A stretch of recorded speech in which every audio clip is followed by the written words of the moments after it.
Get ready for an exciting 2025 as Edge AI takes center stage. With companies like Texera and Orbital Studios delivering groundbreaking applications powered by high performance storage, Verge.io, Weka, and Veeam driving innovations in virtualization, data management, and data protection, the edge is where the action is. From mobile data collection transforming core HPC applications to national labs like Los Alamos, pushing the boundaries of edge computing. This season of Utilizing Tech will showcase how next-gen AI infrastructure is setting the stage for applications far beyond today's generative AI systems. Welcome to Utilizing Tech, the podcast about emerging technology from Tech Field Day, now part of the Futurum Group. This season of Utilizing Tech is presented by Solidigm and focuses on AI at the edge and other related topics. I'm your host, Stephen Foskett, president of Tech Field Day for the Futurum Group and organizer of the Tech Field Day events series. Joining me this season from Solidigm are two old friends and co-hosts, Janice Narowski and Scott Shadley. Welcome to the show. Let's start with just a quick introduction. Janice, you were on our previous season. Tell us a little bit about yourself. Yes, thank you, Stephen. Thank you so much for having us back. We had an amazing season last season, and we want to do this again. We'll have a little bit of a different focus, but before we dive into that, I'll reintroduce myself, Janice Darowski, head of influencer marketing for Solidigm.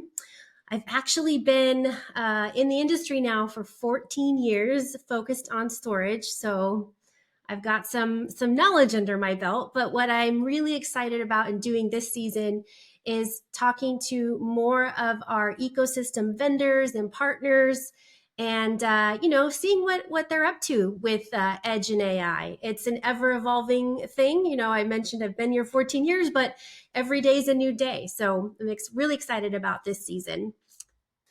Excellent. Well, it's great to have you back. We enjoyed talking to you in 2024.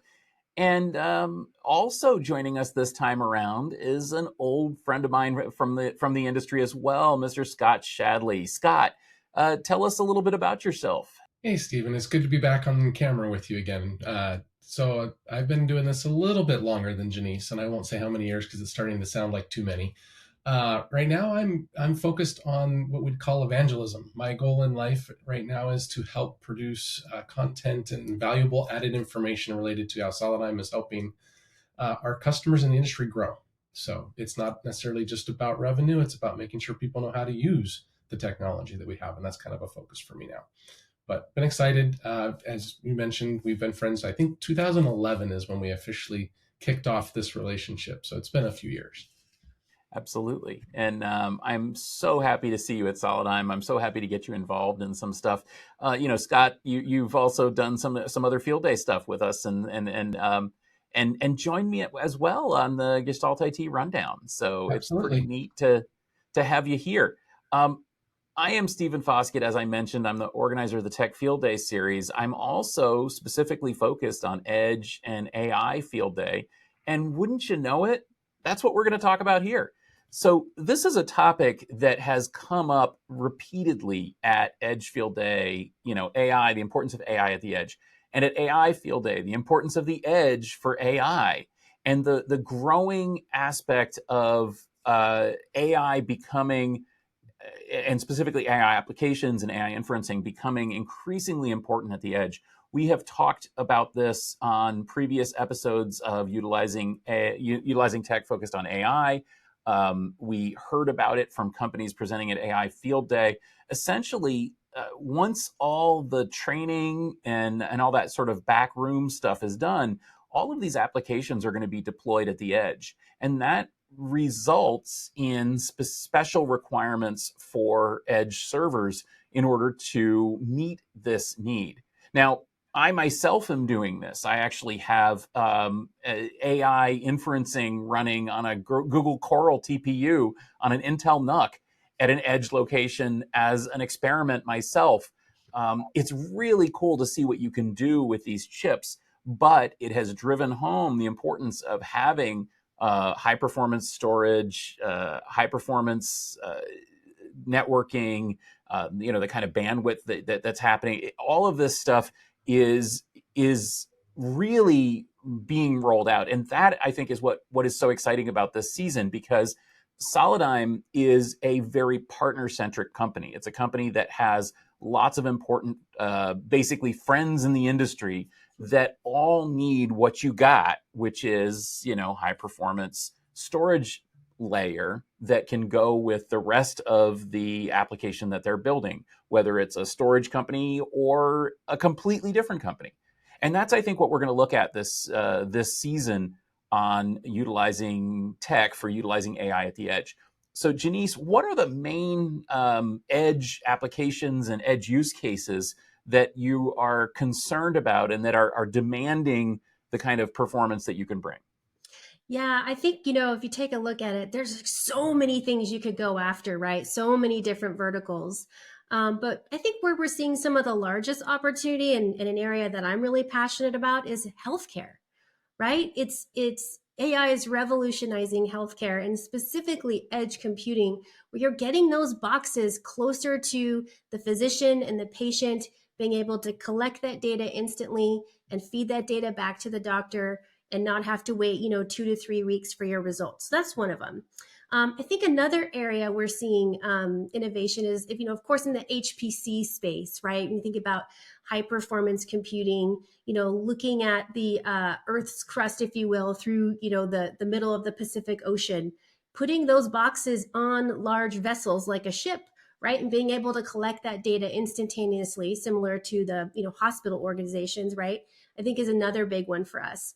And it wouldn't be smart of us if we weren't going after, say, like financial services, right? The FSI market is ripe for the edge, as well as we have a whole team dedicated to this, is even automotive, right? And we do have some really good examples from the past few years where we're seeing organizations like InnoNet, right, collecting data at the edge to train their cars to be more efficient and safer on the road.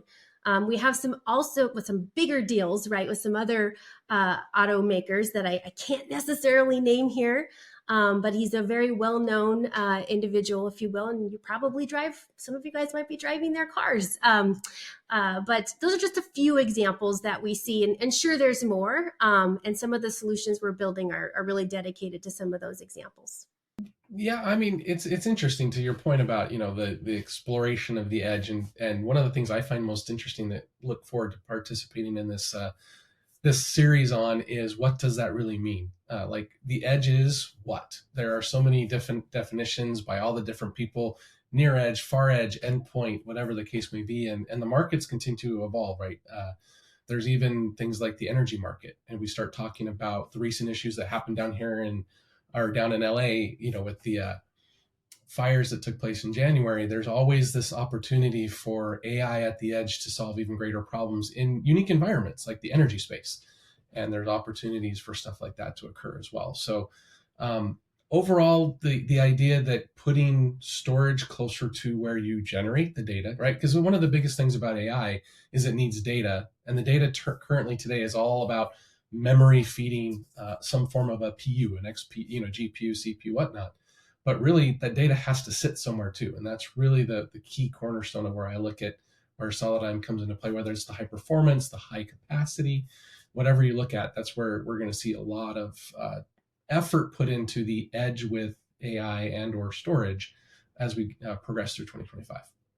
And I think, I will add to that, Scott, some of the examples, it's all about, where you're going to put that storage and all about the data, but also about the software, right? And how does all of this work, more effectively at the edge? And I'm excited about this series because we do have a couple of partners we're going to bring on that can really speak to that. How is the hardware being optimized with the software to really take advantage of the solution at the edge? And, that is Texera. Texera runs some pretty cool workloads in media and entertainment. I don't want to misspeak on this, but I think they have, and actually I can say this, they have done some work with the Las Vegas Sphere and, providing that really rich media entertainment experience. So that's a really good edge solution. And then we also have some work that we're doing with a visual special effects studio in Los Angeles, working together with Dell and an organization called Orbital Studios. And ultimately, what they're doing is, how can we do these special effects faster, more in a more collaborative fashion? And they're deploying, a unique edge solution to do that with both Solidigm and Dell. So hopefully, we'll be able to bring those guys on and get the download on that.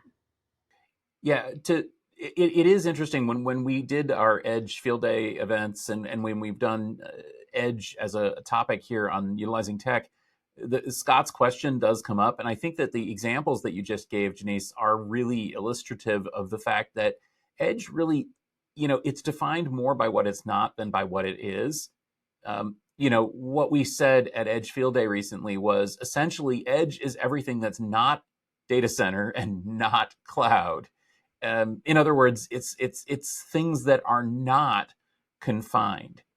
And whether that is, as you mentioned, fighting fires or collecting geo data in the field or deploying amazing graphics to the inside of a crazy landmark in Las Vegas, or working in movie studios, there's so many aspects to this, and there are so many companies that are doing just incredible things to, as Scott said, move applications, move storage, move processing closer to the source of the data. And that was something that came up actually way back in season 1 of Utilizing Tech, where one of our guests suggested, and it was really kind of a mind-bending moment for me, where one of our guests said, it's not that we're collecting less data, it's that processing closer to the data collection means that we can collect more data, lots more data. And that transforms the applications that can be done with that data. So essentially, if you're limited in terms of collection to whatever you can ship back to the core, then that's all the processing you can do. But if you're not limited anymore, if you can collect an incredible amount, whether it's a high volume or a high throughput of data, then you can really open the doors to new applications. And if you can process that data in place as well, which increasingly we're seeing happening, it really is transformative in a way that I think people don't recognize, because you think, oh, storage, great, we're going to store more data, but that data would be lost. It would never have been created if it wasn't for the ability to store it at the edge. And I think that that's really what comes out of some of these things, and why so many companies are looking at trying to figure out how to deploy AI and advanced data processing applications at the edge. Is that what you're seeing as well? Absolutely. I mean, I totally agree with you on that. It's one of those things also that you have to think about. There's a beautiful transportation issue that we're trying to deal with too. And you think about, for example, in Ohio, the freeways are 4 lanes and still have some traffic, but maybe you can get around a little easier and things like that. Because I know you're near and dear to Ohio, but down here in LA, I've got 16 lanes of freeway and I can still only go 5 miles an hour. And that's literally a direct representation of trying to move the data we're generating in an edge to a core. So not even do we get the data there, how long does it take to get there? And there's partnerships we have with like Los Alamos National Labs that will be able to talk about how they're even looking at how the massive amounts of data they generate in microseconds and nanoseconds can be captured and managed appropriately. And that's an epitome of being able to track down and manage data, whether it be in a core high performance system or all the way out at an edge. So lots of opportunity from that perspective, to your point. So we are going to be talking a lot about AI, because it's 2025, everything's about AI. But that's not really the end of the discussion either. AI, and especially if we want to zoom in on really like practical applications, generative AI, large language models, that's not the whole world. It's not even the whole world of AI. And my position is that in 2025, we're going to see very different types of AI models being developed, because we've proven now that we can create convincing text input output text processing with large language models. We've proven that we can do some incredible things with computer vision and sensors using AI. The door is open. And now everyone is going to be looking at that and thinking, okay, if it's good for text and if it's good for cameras, then what else can I do with it? If it's good at generating text, if it's good at generating data from unstructured arbitrary data, what else can I do with it? Building that kind of infrastructure, I think, is what a lot of these companies in the industry are working on. They're trying to figure out ways of basically making a platform that makes things possible and that gives people new ideas.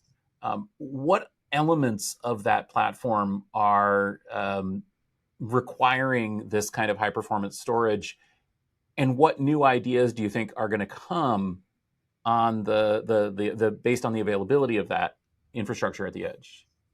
I think when you look at text, audio, and then video, right? Thinking about it in terms of AI, so it's small, medium, large, right? I think just the parameters around those things are going to beg for new types of innovation and from the software, and how does all this work? I also think that in 2025, people are like, okay, we 2024 deployed this, we tested it, we hired some engineers, we tried to make this AI thing work, we're just figuring it out.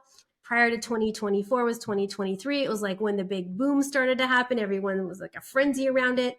But I think 2025 is really about, where is the value? What value am I seeing? I know how to deploy this, but where can I really get the value and drive business? And I think that's where we're going to start to see organizations come up and develop, to your point, Stephen, new ways of looking at this and new applications. Well, I think when you look at it from an infrastructure point of view, right, and we start looking as we go further out to the edge, the idea that you've got these ability to generate information and do something with it, whether you call it AI or data transformation, data prep, pick your acronym or phrase for it. The architecture of those systems is unique, right? You can't put a rack anywhere you want. Even if you could, is it durable enough? Can you get the power to it? For example, there's a big story about one of the large data centers going up in the Midwest, and they've got this grand plan to make this massive facility, but they've only been able to power a quarter of it, and they have no line of sight to powering up the other three quarters. Think about that kind of scale problem at an edge environment where I don't even get a half rack, or I get, to your point, a Nook or something similar as all I've got available to work with. So we've got to start realizing that as we push this further into the edge, these architectures and these footprints are going to change drastically, and being able to adapt to what's necessary for those is kind of key. So gathering that data quickly and storing a large amount of it so you can funnel it off nice and slow is imperative as much as anything else. And then doing things like data protection and how you get there. So we have some plans to talk about data recovery and data protection with some partners as well. So there's great opportunities to see the edge infrastructure evolve to where it can get to. And I hate to necessarily throw out the hype cycle, if you will, but there's this whole thing. We've spent a ton of money, and now it's like, okay, now we got to figure this out for real, and how can we sustain it long term? And I think that's where you're going to see a little bit of an inflection point towards the end of 25 around that kind of stuff. And I'll say a little spoiler alert here. So I can't get too deep into it, right? Because I'm not sure if the timing will be right when we, really push things out. But we do have an environment that we're setting up, which is going to allow people to come in and test, right? Allow organizations and some of our ecosystem partners and customers, and even some that aren't on our list yet, to come in and test some of their workloads with some of our SSDs in a lab, in a remote lab. So we haven't really fully pushed this out the gate, but stay tuned, because as we start rolling out these episodes, we may be talking about how some of these partners are thinking about tapping into this new lab. And Scott, there's a couple of things you said. It's like, okay, you're right. It's about being able to scale. And we didn't talk about this yet, but we're going to continue to build on our 122, right? We launched our 122. There'll be something bigger coming out in the very near future. You have to do the math. Everyone's like, okay, it's around the 256 range. 122 refers to you're not going to believe this if you're not familiar, terabytes of Yes. storage on one SSD. Yep. That is a big number. Still shocks me. Still shocks me to this day, and it's not stopping, right? And I think there'll also be other types of innovation where it's not just about the capacity. Some of the things Scott was alluding to was, the software is going to be there at the edge, the capacity of the drive, but hey, there's going to be a world where we're maybe able to do a little more compute at the edge than we used to. So can't say much more about that, but there's some new innovation coming down from Solidigm and the industry. Yeah, last season we talked about the 60 terabyte breakthrough and what that enabled, and the fact that it's not just about terabytes either. It's about delivering that with performance and with reliability. Anyone could throw together, well, I don't know about a 60 terabyte, a pretty big SSD, but it's awful hard to put one together that's actually enterprise reliable in adverse conditions, because of course we've got to think about, at the edge you've got heating concerns, you've got vibration concerns, you've got all sorts of things that might come up. These things have to be built, because at the end of the day, if you don't have the data, then you don't have anything. It's like, storage is the foundation for all the applications on top of it. And data management, and that's another thing you mentioned there, scalability. We've got to think about elements of the stack, like, how are these things scaled? How is data moved? How is data presented to applications? And so one of the companies that we're talking about bringing on here would be Weka, which of course is a leader in scaling storage and performance all the way from, storage devices up to actually truly presenting data to applications, which I think is an incredible move for our whole storage industry. And, you mentioned data protection. Well, we're talking about Veeam, right? I mean, they are an incredible company as well, who have, I think they're the biggest data protection company in the planet right now, aren't they? I think so. I think that's where they're headed. Yes, absolutely. so that's pretty cool. And then of course, you've got other alternative things that we've got to think about with the platform as well, like virtualization. And that whole market has really been shaken up with Broadcom purchasing VMware. We've been talking a lot about that at Edge Field Day, but what are you seeing in terms of building platforms, these building blocks? Yeah, I mean, you mentioned all the cloud examples, Stephen, right? And we'd be remiss if we didn't talk about that. But, organizations like Verge.io who are just coming in and I wouldn't say they're just, taking away market share from VMware, but it's still such a growing market that there's room, right? For the more nimble companies to kind of come in and make it a little more simple, right? So it'd be interesting to hear how Verge differentiates themselves in this ever evolving market versus, say, a vSAN solution. Likewise, there are a couple of others that aren't, on our list that we haven't talked about, but organizations like, CoreWeave. I mean, CoreWeave is a really good example of, not just a cloud provider, right? But, somebody who's, really done an effective job with taking advantage of the GPUs, and a lot of those GPUs that people can't even get their hands on, right?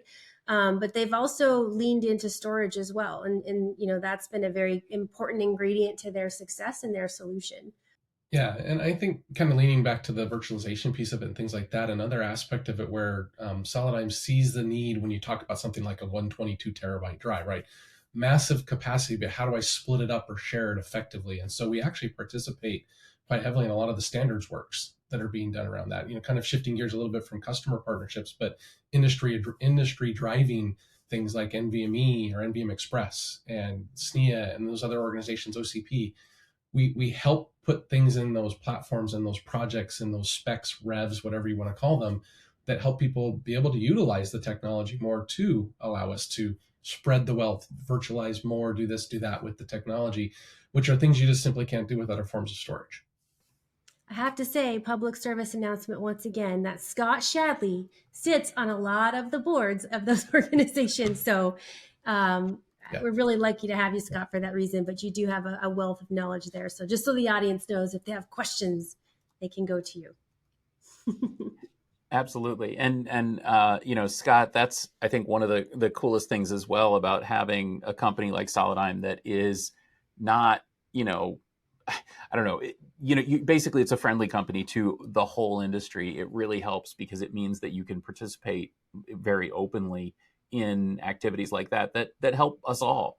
Because Yeah. ultimately, I guess that's really what's happening here is the previous years for Edge and for AI have been about building foundations and building foundational technologies. And now we're seeing what happens when those things are brought together and when they're put into production. And that is what we're going to see at AI Field Day. That's what we're going to see at Cloud Field Day, and that's what we're going to hear about on Utilizing Tech this season. I guess let's wrap up this preview episode of this season of Utilizing Tech. What's one thing that you're really excited to be able to share with the audience this year? Maybe it's a guest, maybe it's a company, maybe it's a solution, maybe it's just an idea. What's one thing that you think is going to be really, going to knock their socks off this season of Utilizing Tech? Scott, I'm going to pick on you and make you go first. You know, I see from that perspective, to your point, is the ability to educate people on what the edge really is and what it means to deploy these types of technologies at the edge. There's been so much emphasis on core, and what these massive data centers are going to look like. People need some help realizing what it means to be at the edge, and I look forward to that. And one of my favorite things is, looking at presentations I get to do down the road. Are you a lemming? Are you going to fall off the edge of the ledge? The ledge of the edge. And that's part of the key of what I think is going to be fun this season, is just helping people realize that there's a mind shift that needs to actually take place here. Yeah, well said, Scott. I don't know how, I don't think I can one up that one, but at all. But I agree. I agree. I think one of the most exciting things that we're going to do this year as Solidigm is do this episode series, right? Be a part of Utilizing Tech for the Edge and AI, and give our partners and our customers and ecosystem vendors a voice and an opportunity to do so in a way that isn't just high level, but really deep diving into the technical details. And that's what we really appreciate about you, Stephen, and the work you do and your team. So I'm really excited, honestly, about the opportunity to bring our partners to the forefront and get a chance to work with you guys to get those messages out. Well, it's going to be great. I can't wait to bring this to everyone. If you are excited by some of these things as well, you might want to listen back. The previous season of Utilizing Tech, we talked to a lot of similar companies. We had a lot of similar conversations, and really heard from a diverse platform of companies that are doing incredible things with storage. We're going to hear about that again this year and this season.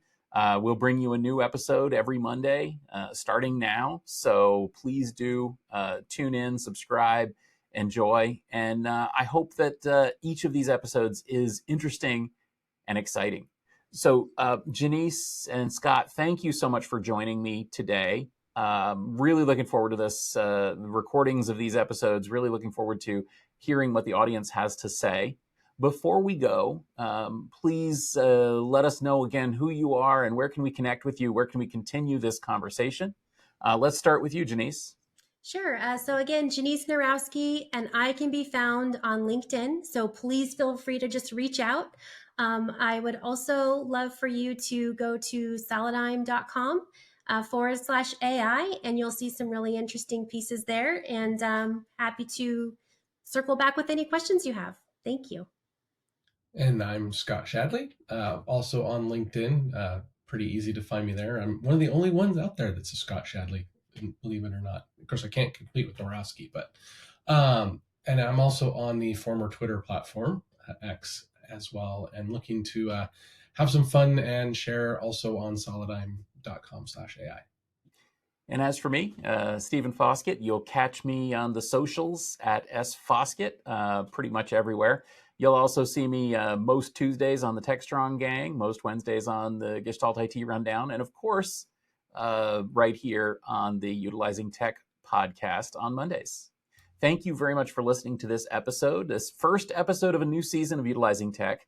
You'll find this podcast in your favorite podcast applications, as well as on YouTube if you want to see our smiling faces. If you enjoyed this discussion, please give us a rating, give us a nice review. We would love to hear from you. This podcast was brought to you by Solidigm, in partnership with Tech Field Day, part of the Futurum Group. For show notes and more episodes, head over to our dedicated website, utilizingtech.com, or find us on X, Twitter, Mastodon, and hey, maybe Blue Sky at Utilizing Tech. Thanks for listening, and we will catch you next week.